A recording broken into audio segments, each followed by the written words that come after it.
It was the last day of my pulmonary and critical care fellowship, and I was 27 weeks pregnant. As I tried to get out of the car, I quickly found I couldn't stand. I reflexively thought, so this is what shock feels like.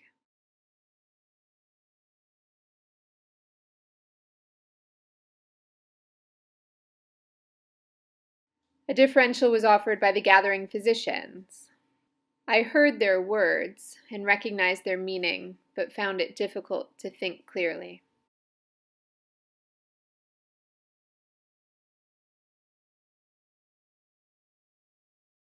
My instincts devolved quickly to self-preservation. I watched in pain that was so excruciating that it served to detach me from my pregnancy, as the OB resident brought the ultrasound machine. He didn't need to be great.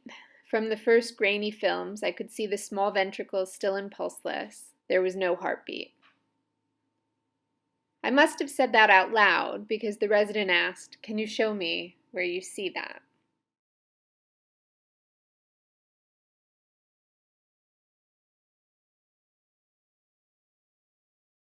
I awoke eventually to the voice of my priest as he made the sign of the cross on my body.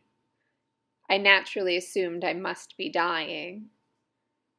My brother, who lived in Boston at the time, was in the room and served as the only concrete mark to me that any time had passed.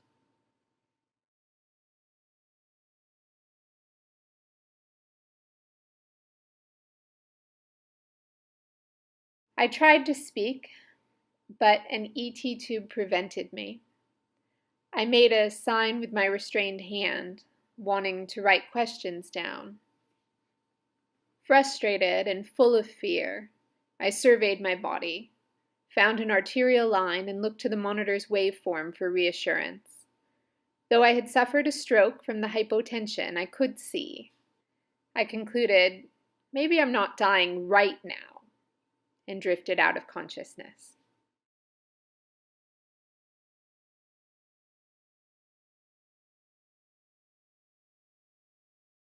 I awoke to rounds where I was presented as a 33-year-old with HELLP syndrome, which I didn't have, post-op day 3, status post-crash C-section for fetal demise with intra-operative observation of a large subcapsular hematoma. Hemoglobin 7 after 26 units, up 45 pounds, low urine output. She's been trying to die on us.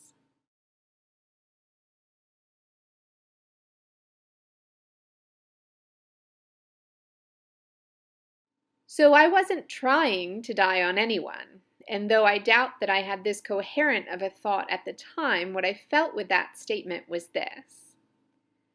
I was being positioned firmly as an adversary in the patient-physician relationship was somehow antagonistic.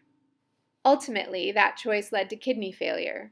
I was advised of that the way I was advised of most things, with statements that distinctly lacked empathy.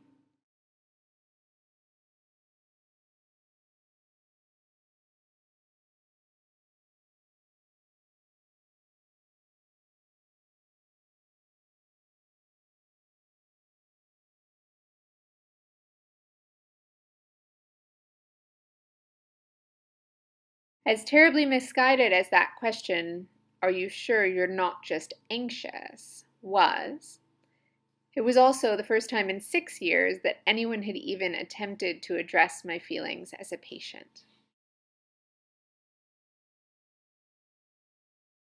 The touch points of this particular episode of care are too numerous to detail in one setting. Dr. Awdish was cared for and served by countless number of Henry Ford team members. Yet she did not experience this alone. Her family also shared in many of these encounters. Through this customer's eyes, we will continue to look at the examples of where, in the words of Dr. Awdish, we can do better, and where she said we got it right.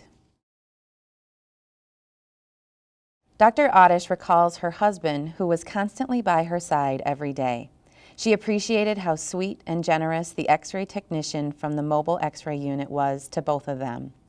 The technician took great care in positioning her to avoid causing additional pain and was thoughtful enough to cover her sleeping husband with a lead bib rather than awakening him during early morning scans. As with most hospital discharges, patients are sent home with prescriptions. Dr. Awdish experienced our bedside delivery prescription program. Upon discharge from the hospital, while waiting for transport, a member of the pharmacy team personally delivered the medications to her room. Dr. Awdish shared that she saw this as a luxury during a stressful time.